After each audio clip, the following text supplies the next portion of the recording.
Et comment vis-tu, toi, que nous recevons avec grand plaisir aujourd'hui sur les cordes de ta vie. Bonjour à tous sur Et comment on vit. Aujourd'hui, j'accueille un personnage complètement atypique et à part, Denis Tran, qui va nous parler avec la langue des oiseaux. C'est quelqu'un qui baroude à travers le monde, rempli de plein de sagesse universelle. Et donc, je te laisse tout de suite te présenter. Bonjour Denis. Bonjour, merci de me recevoir sur cette chaîne. Bonjour à tous vous qui nous voyez par le monde. Je suis ravi aujourd'hui de partager un peu de ma vie. Je m'appelle donc Denis Tran.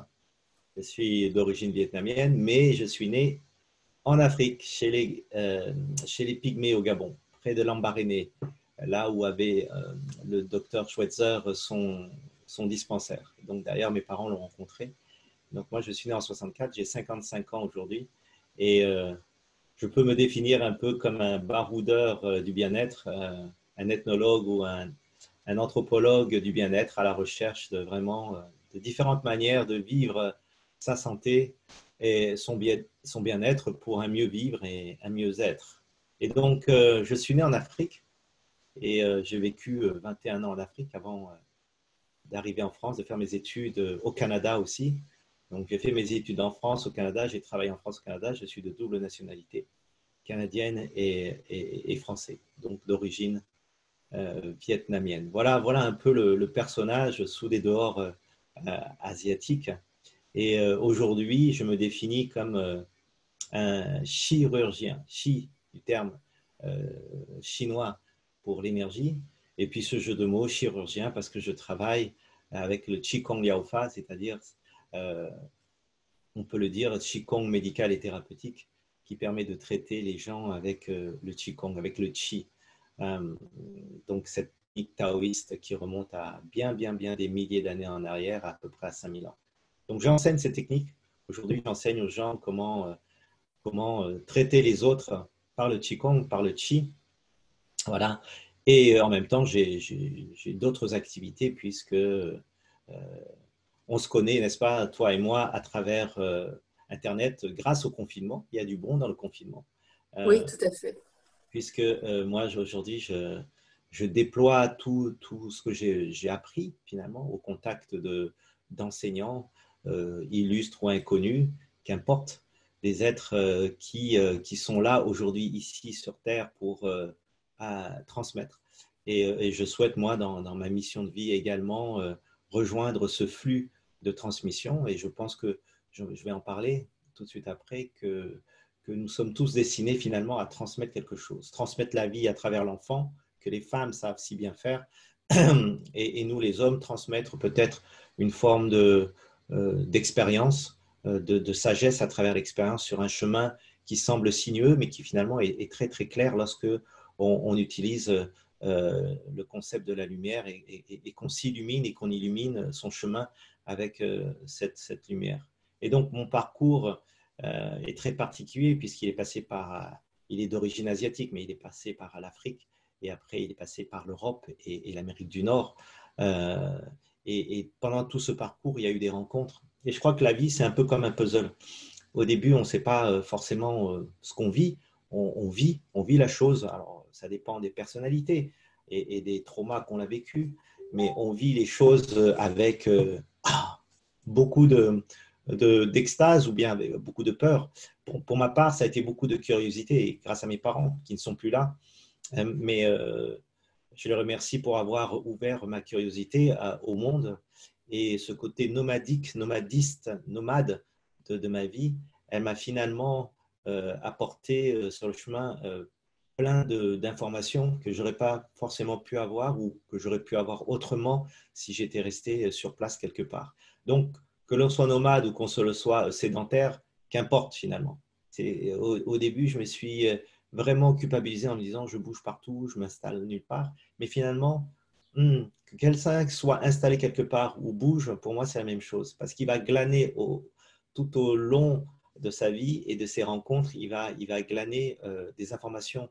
Et ces informations sont un peu des panneaux de signalisation vers le retour que chacun d'entre nous se dirige vers la source. Et cette source, elle est forcément lumineuse. Parce que quand on s'extasie devant quelque chose, un spectacle, la nature, un animal, un végétal, euh, euh, au fur et à mesure de ces rencontres, si on reste toujours dans cette découverte curieuse et joyeuse, on apprend beaucoup parce qu'on s'imprègne. La joie, je crois, c'est l'acronyme de J-O-I-E, c'est j'ai oublié l'intérêt pour moi d'exister ou d'être, J-O-I-E. Donc pour moi, c'est quelque chose qui est marquant. La joie caractérise pour moi l'être qui est gai et qui rit. Donc guérir. Donc guérir, c'est être en joie. Avez-vous constaté autour de vous que ceux qui guérissent par exemple du cancer, eh bien, ils ont une vision particulière de la vie. Ils restent positifs quelque part. Hein, et la mort, pour eux, ils sont moins affectés que pour d'autres. Donc, rester gai et dans le rire, c'est guérir.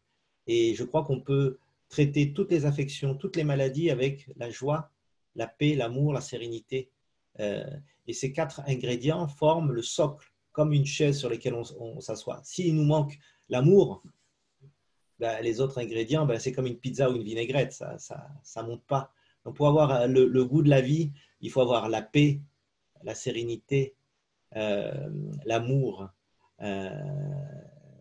Voilà, donc ce sont des ingrédients que l'on trouve si de soi-même on va vers l'autre.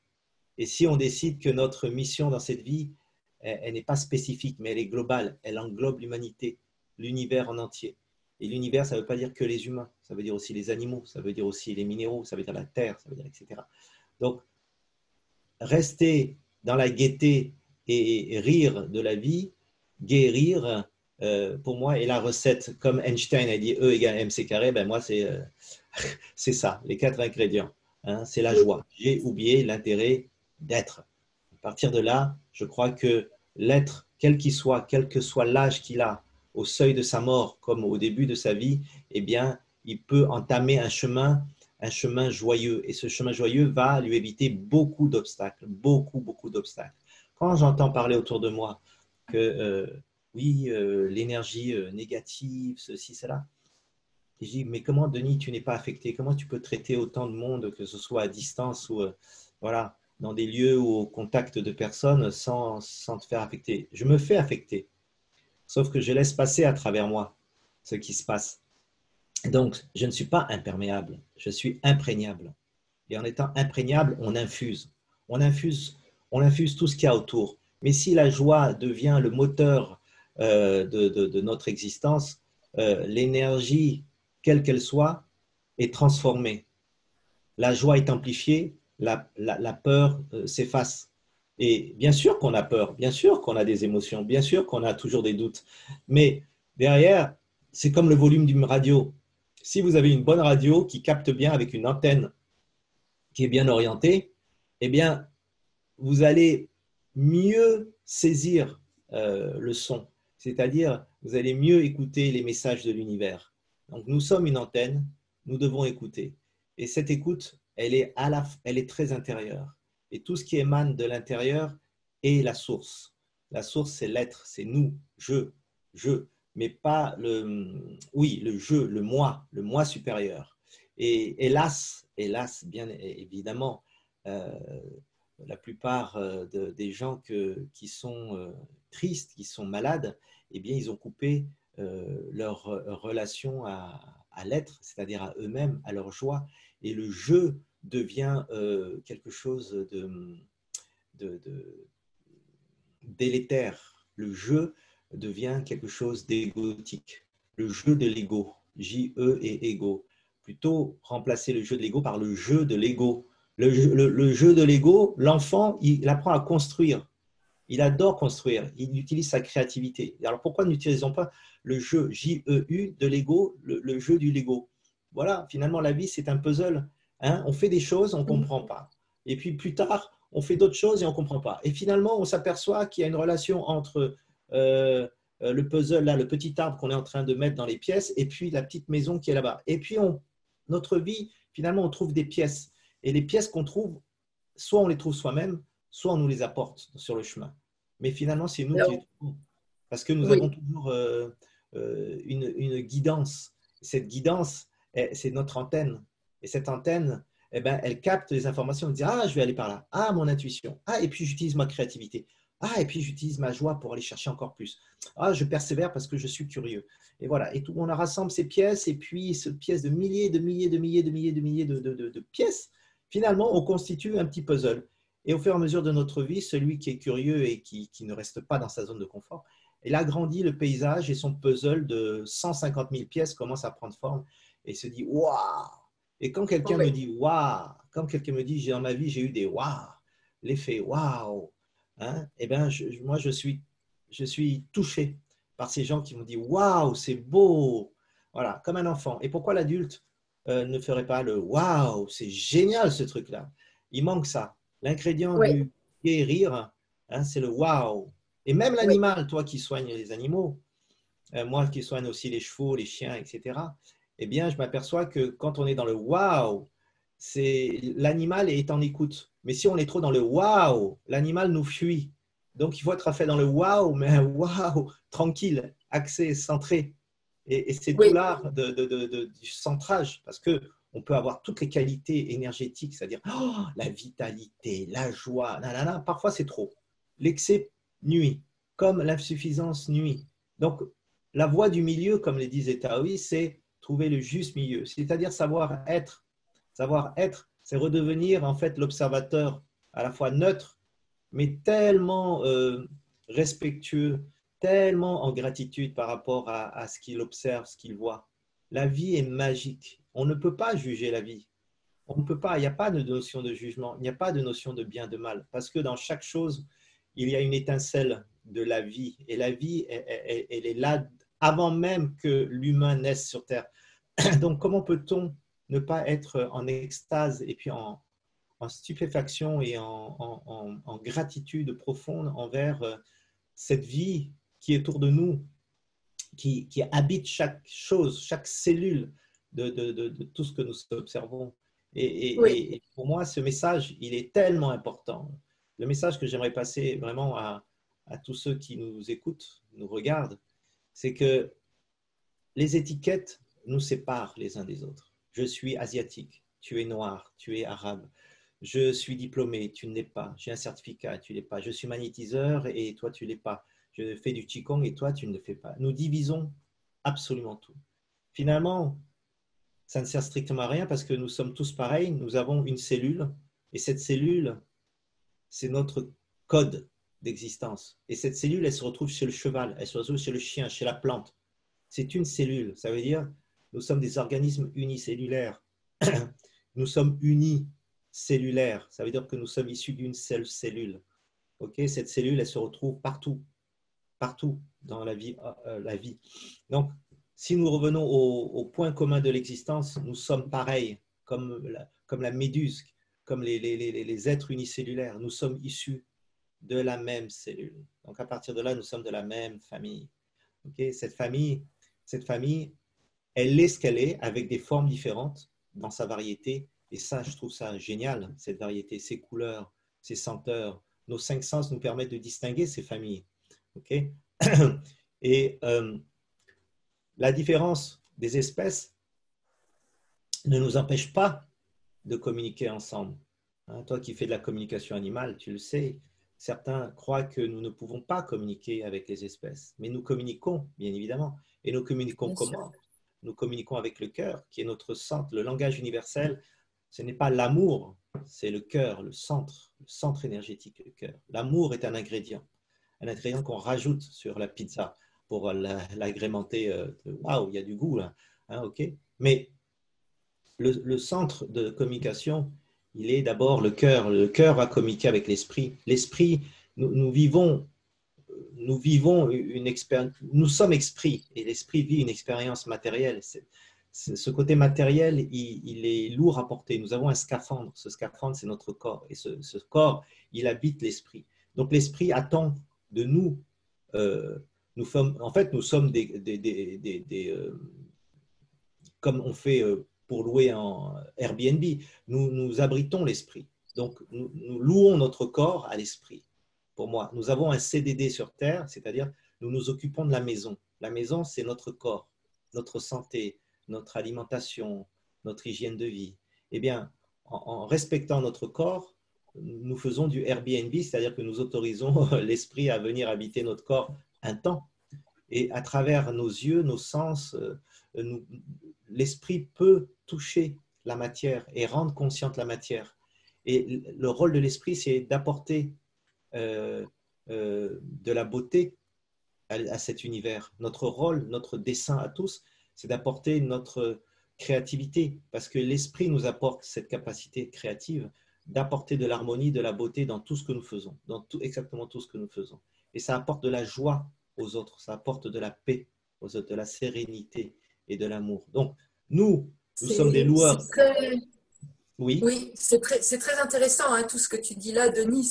Ça va être un économie à réécouter, écouter, réécouter, réécouter. Voilà, j'invite vraiment ceux qui vont écouter cette émission à couper, reprendre. Il y a un assemblage, comme tu disais, un puzzle. Il y a un assemblage de messages qui se juxtaposent, qui sont à la fois ton vécu, ta vie, et en même temps, tu le dis, le Tao, la médecine chinoise, le bon sens populaire, le fait, la langue des oiseaux, il y a tout ça, je comprends mieux là aussi. Et pour les auditeurs, c'est pareil, tout ce qui va être sur anthropologue. Donc, cette capacité à prendre là où il faut les choses et à essayer de les rassembler. Moi, ce que je retiens aussi beaucoup du message que tu portes, c'est la capacité d'émerveillement, tu vois. Et donc, nous, notre propre capacité à s'émerveiller et du coup, dans cet émerveillement, à être ancré, du coup, à être dans le présent, ce present en anglais, donc le cadeau de la vie et comment nous allons l'habiter. Voilà. Donc, dans la joie et dans le respect de nous, des autres et de tout ce qui nous en tire et nous entoure aussi. Et puis aussi, comment on arrive à travailler en nous l'enfant originel avec notre chemin de vie. Voilà. Et ce que l'on sent comme enfant, où là, on a envie de se dire que, bah oui, là, on est joyeux à faire ça. Et que quand on travaille, et quand on continue d'écouter cette petite voix intérieure, très enfantine, qui sait déjà ce qu'on allait devenir, voilà, qui savait déjà petit les envies et les choses qu'on ferait quand on serait grand, eh bien, que le chemin de vie, c'est un chemin pierreux, magnifique de rencontres, mais l'air de rien, il est léger parce qu'on sait déjà pourquoi on est venu. Et je trouve que dans ton message, il y a tout ça qu'on peut lire et comprendre aussi. Oui, la transmission est importante pour chacun d'entre nous. Et c'est un peu ce message que j'essaie de répéter à tous. Ce n'est pas parce que vous croyez ne pas avoir des dons, des capacités, etc., comme certains d'entre nous, que vous devez croire que vous n'êtes pas capable d'y arriver. Le chemin, chacun a son chemin. Il est unique, singulier. Vous êtes unique. Maintenant, pour révéler cette unicité, ce côté singulier, comme je vous ai dit, et tu l'as bien résumé, c'est vraiment rester dans cet émerveillement de la vie. Ça, c'est une chose. Parce que dans l'émerveillement, il y a forcément de la gratitude. Et la gratitude vous apporte des bienfaits au niveau de votre santé, mais ça vous permet de vous connecter avec d'autres personnes qui ont le même état d'esprit, le même éveil. Et l'éveil, c'est vraiment quelque chose qui nous amène vers le haut. Et quand je dis amener vers le haut, c'est qui nous amène au meilleur de qui nous sommes. Et le meilleur de qui nous sommes nous permet d'être persévérants et d'aller au-delà des obstacles, parce que nous vivons tous des obstacles. Ce n'est pas vrai qu'on peut échapper aux obstacles. Nous sommes ici sur Terre pour vivre une forme de souffrance, mais cette souffrance, elle peut être minimisée à travers tout ce qu'on vient de dire. Donc, la persévérance, c'est cette capacité de continuer malgré les travers, les écarts de la vie, etc. Nous faisons des fautes. Et ça, il faut vous pardonner. Il faut se pardonner. La culpabilité que nous avons à dire, je n'ai pas réussi, c'est à cause de moi, eh bien, c'est quelque chose qui vous stoppe dans votre évolution. Complètement. Donc, que vous fassiez un travail énergétique ou non, c'est pareil. C'est si vous dites « j'en suis pas capable aujourd'hui », vous n'en serez pas capable parce que l'esprit obéit immédiatement à votre pensée. la relation de votre pensée met en action ce qu'il y a à faire. Si vous dites non, j'y arriverai pas, oh, c'est pas possible, ah, peut-être. Vous connaissez tout ce langage, les si, peut-être, mais non, nanana. Et même si vous êtes positif et que quelqu'un vous dit mais tu n'y arriveras jamais de toute façon, vous voyez, ça va bloquer quelque chose, ça va bloquer le mécanisme de joie, d'évolution, de persévérance. Nous avons tous ça en nous, nous avons tous eu ce langage-là, que ce soit de la famille, des parents, des conjoints, des amis, de la société, etc. Tu ne seras pas capable. Tu ne seras pas capable, tu dois dépendre de moi. Tu dois dépendre d'un système, tu dois dépendre de tout. Mais si vous ne cherchez pas par vous-même, comment vous savez? Il faut se détacher de la vie des autres. La vie des autres est importante, certes, mais vous reconnaîtrez la vie de l'autre si il a un langage positif, s'il a un langage qui vous élève vers le haut, pas un langage qui vous descend. Si vous ressentez dans un avis, vous demandez un avis, vous écoutez un avis, et que dans cet avis-là, il y a des alertes. Ne fais pas ci, ne fais pas ça, si tu fais ci, il va t'arriver ça, il peut t'arriver ça. Attention. S'il n'y a que des mises en garde, et que dans votre ressenti, votre cœur, votre corps, vous dites « Oh là là, ça me fait peur, je n'ai pas envie d'avancer dans ces conditions », eh bien, ce n'est pas le bon message. Quand j'ai rencontré des enseignants, j'ai reconnu ces enseignants à leur bonté. Parce que chaque fois, ils ne me jugeaient pas déjà. Ils ne me disaient pas c'était bien, c'était mal ce que j'avais fait. Ils ne me disaient pas non plus continue. Ils me laissaient être. Et moi, j'étais admiratif. Et ça me donnait l'envie de continuer encore. Mais ce n'est pas eux qui me disaient de continuer. J'avais le libre arbitre de stopper, d'arrêter de les suivre. Donc, c'est ça que je voudrais vous dire. Quelqu'un qui vous accepte dans votre totalité et qui en même temps, avec bonté, vous transmet quelque chose, naturellement, simplement, sans exiger de vous en contrepartie quelque chose. Okay, ce n'est pas que de l'argent qu'on exige. Hein. On peut exiger une fidélité, voilà, des accointances. On peut exiger de vous consciemment, indirectement, des choses. Si on exige de vous votre temps, votre argent, votre amour, non. On ne doit rien exiger de vous. Un vrai enseignement, une vraie transmission, elle est donnée. Et vous en faites ce que vous voulez. Vous en faites ce que vous voulez. À ça, vous reconnaîtrez l'enseignement. À la différence d'une formation. Une formation, on vous demandera de donner de l'argent en retour. Mais formation et enseignement peuvent se mélanger. On peut vous demander de l'argent. Mais derrière, vous sentirez que effectivement, la personne qui vous forme, eh bien, elle vous enseigne quelque chose. Elle vous enseigne une manière de vivre la vie. Votre vie, pas la sienne. Il vous donne des exemples de sa propre vie, ou il donne un exemple qui n'est pas de sa vie, mais qui est général. Et cela vous amène vers le haut. Vous voyez, un vrai enseignement ne parlera généralement pas de la personne qui enseigne. Une formation peut parler de l'expérience. Moi, je peux former des gens en parlant de mon expérience sur le terrain. Mais quand j'enseigne quelque chose qui ne m'appartient pas. Donc, je peux donner. Mais ces mots… Il y a toujours… voilà. Oui. Je trouve, tu parles beaucoup de langue des oiseaux et dans enseigner. Hein, il y a aussi le mot saigner, le fait de perdre quelque chose, livrer quelque chose, voilà. se démunir de quelque chose, se départir de quelque chose et ce flux qui, de l'autre côté, est régénérateur, générateur, nourrissant. Hein, le mot enseigner, il y a ça aussi. Et dans émerveiller, merveille, il y a aussi ce que tu disais tout à l'heure, cette notion de source, d'appartenir à un monde global, d'être le un du tout et le tout en un, avec cette source et cette terre qui est mère et qui veille sur nous, qui nous aime profondément, voilà, et qui nous permet d'être ancrés pour nous épanouir aussi, hein, et être dans le gai et le rire. Je trouve que ton message sous-jacent à tout ça, où tu fais aussi bien la différence entre formation et enseignement, il est vraiment un beau message porté. Un beau message porté. Et je trouve que c'est très… Oui, puis c'est très compliqué aussi de bien être positionné entre, tu vois, formateur et enseignant, et les moments où on enseigne. Et moi, je te parle de mon cas personnel, je ne veux plus former.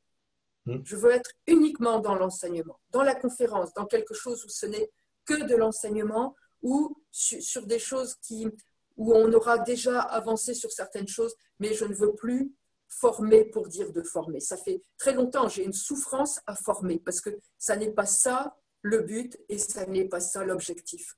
Voilà. Je te rejoins parfaitement. Oui, oui. Donc, oui, moi, oui. je rebondis sur le mot enseignant parce que les gens y voient une connotation négative, mais ça vient en fait pour moi de la femme. Lorsqu'elle donne vie à un enfant, elle saigne. Donc, elle a mal, elle souffre, mais elle donne la vie. Donc, il y a comme un passage, il y a une dîme, il y a quelque chose qu'on donne de notre corps pour pouvoir enseigner. On se saigne, c'est-à-dire qu'on donne son fluide vital. Et le sang est le véhicule, quand on parle de chi, de l'énergie, selon les Chinois, les anciens Chinois et les taoïstes, le chi, il ne peut être véhiculé dans le corps qu'à travers le sang. Donc, en donnant la vie, on enseigne, on se saigne. Okay, c'est-à-dire qu'on va dans notre chair et qu'on va chercher dans les tréfonds de nos cellules, dans notre chair, l'information qui est contenue dans nos cellules, dans notre ADN. Donc, c'est vraiment une question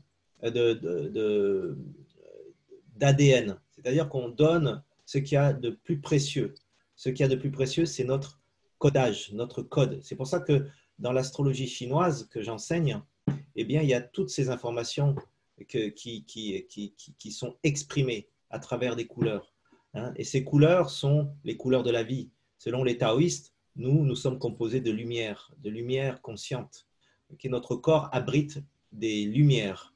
Ces lumières rayonnent à travers nous. Et dans toute l'iconographie religieuse et spirituelle, on voit bien que les êtres éveillés ont de la lumière. Et que plus ils amplifient leur lumière, plus ils rayonnent, plus ils sont saints.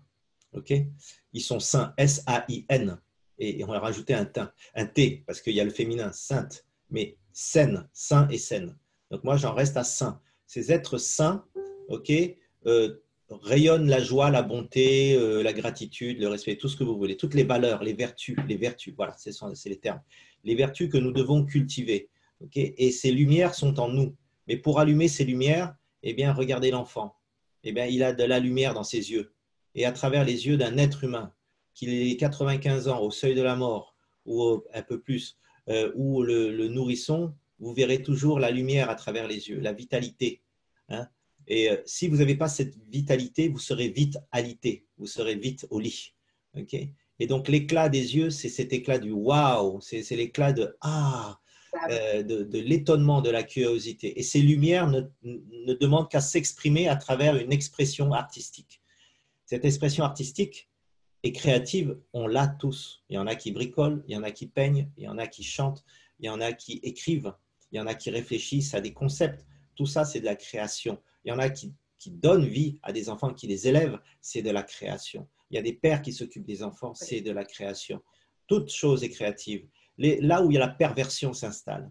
Quand on appelle le terme perversion, c'est un terme traduit du chinois, énergie perverse, donc il ne faut pas l'entendre comme perversion psychologique, hein, mais l'énergie perverse s'installe chez un être dès lors qu'il a perdu cette flamme de vie, cette flamme de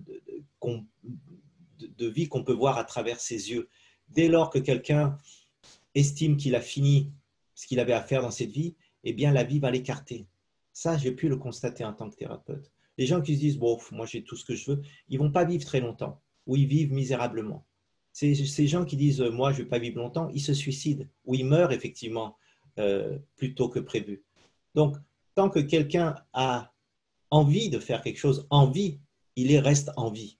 Mais quelqu'un qui n'a plus envie, il va mourir. Mais mourir, ça veut dire quoi? Que la vie est juste, elle va retirer le pion du damier pour laisser la place à quelqu'un d'autre qui a envie et qui est en vie. Donc ça, c'est un grand message qui a l'air dur à entendre, mais c'est un constat pour moi. C'est un constat que celui qui a envie de vivre va vivre et va réaliser ses rêves. Parce que derrière la vie, il y a un rêve à réaliser. Okay, on peut dire le jardin d'Éden, ses projets, etc. Quelqu'un qui n'a pas envie de vivre, il va réfréner par tout ce qu'il peut. Il dit non, non, je n'ai pas envie de le faire, je n'ai pas envie de le faire. Et là, il va scléroser. Et la maladie arrive quand on sclérose, quand on s'arrête de vivre. S'arrêter de vivre, regardez les gens qui sont malades autour de vous. Posez-vous la question. Ont-ils encore véritablement envie de vivre? Généralement, ils ont peur, ils aimeraient bien, mais il y a une grosse barrière. Et cette barrière, c'est la peur. Finalement, c'est quoi? Ce n'est pas la peur de réussir, c'est la peur de vivre. Parce que vivre, c'est une réussite. Vivre est une réussite, obligatoirement. Vivre, ça veut dire aller réaliser quelque chose qui vous tient à cœur. Mais celui qui a peur d'aller vers la réalisation de ce qu'il aime, il est quoi? Il est quoi? Je vous pose la question. Et ça, c'est la grosse question que j'aimerais que vous reteniez à l'issue de cet entretien. Est-ce que vous avez envie de vivre? Et comment? Dans la joie ou simplement dans la sécurité comme beaucoup de nos concitoyens? Si vous choisissez la sécurité, vous ne vivrez pas. Parce que la notion de sécurité et d'insécurité, elle est issue de la peur. Mais la vie, elle n'est que grâce. Et quand vous êtes dans la grâce et dans la lumière, il n'y a plus de notion de peur, donc il n'y a plus de notion de sécurité ou d'insécurité. Il n'y a plus de « je vais avoir mal, je vais tomber malade, je risque de… » Je vais prendre toutes les assurances qu'il faut pour m'assurer qu'il ne va rien m'arriver. Toutes les assurances ne vous assurent en rien du tout. Vous allez finalement finir comme tout le monde. Donc, si la joie n'est pas dans votre vie, vous n'aurez pas envie de vivre. Et si vous n'avez pas envie de vivre, vous allez rester chez vous et à regarder les autres et à espérer que vous allez pouvoir peut-être faire un jour comme les autres. Et au pire, vous allez tomber malade. Et qu'est-ce qui va se passer? Vous allez scléroser et vous n'aurez plus envie de quoi que ce soit. Voilà la spirale descendante. Moi, je vous propose vraiment de rejoindre la spirale ascendante et de rejoindre le flux de la vie, un peu comme vous voyez les vagues derrière moi. C'est un flux constant. Si vous surfez sur la vague, vous serez toujours sur la vague. Mais si vous vous laissez couler, vous ne serez plus sur la vague, sur le dessus, vous serez en dessous. Et là, vous ne pourrez plus rien voir. Le soleil, le ciel, les étoiles, etc. Donc, vraiment, je trouve que c'est un très très beau message, Denis, et je pense qu'on va pouvoir, voilà, parce qu'il y a le format de l'émission, mais bien entendu, on va te retrouver pour des conférences, on va te retrouver pour d'autres choses sur et comment vie et sur d'autres émissions de Les Thérapeutes éveillés. Et je trouve que ton message là, qui est de se dire choisissez d'être en vie, d'être curieux, d'être dans l'émerveillement, choisissez la spirale ascendante pour être qui vous êtes, parce que ça, c'est le dernier message que tu voulais passer, et je trouve qu'il est formidable en cette période de confinement et de déconfinement.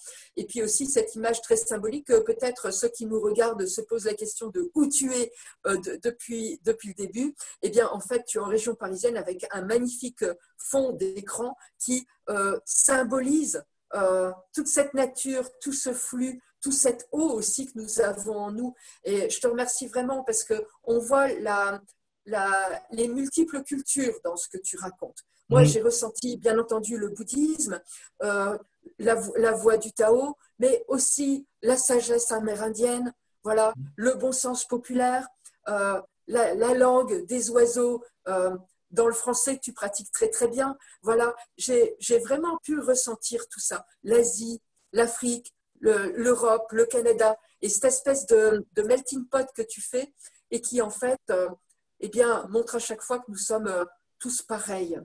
Voilà, je trouve que ça aussi c'est ton très beau message. Nous sommes connectés à l'eau pour en finir là. L'eau, pour moi, c'est oser. Il faut aller dans l'eau, il faut se jeter dans l'eau, donc il faut oser. Oui, tu as tout à fait raison. Je te remercie beaucoup. C'est vraiment un écomonvie où il faut appuyer sur le bouton. Donc, on entend quelque chose, on met pause et on se dit d'accord, qu'est-ce qui vient d'être dit là?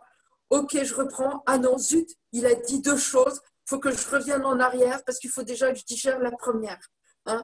Donc, je vous invite vraiment à regarder sur ce écomonvie par tout petit bout. Je pense que cet enregistrement va pouvoir durer des heures et pouvoir le faire aussi comme une petite pensée du matin.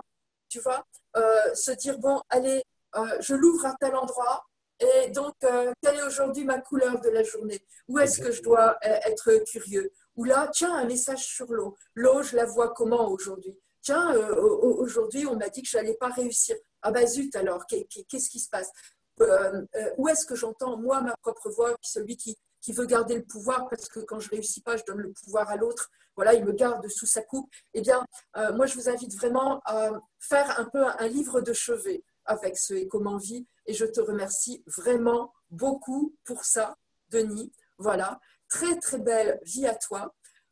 À très bientôt. À très bientôt. Au revoir, Denis. À bientôt.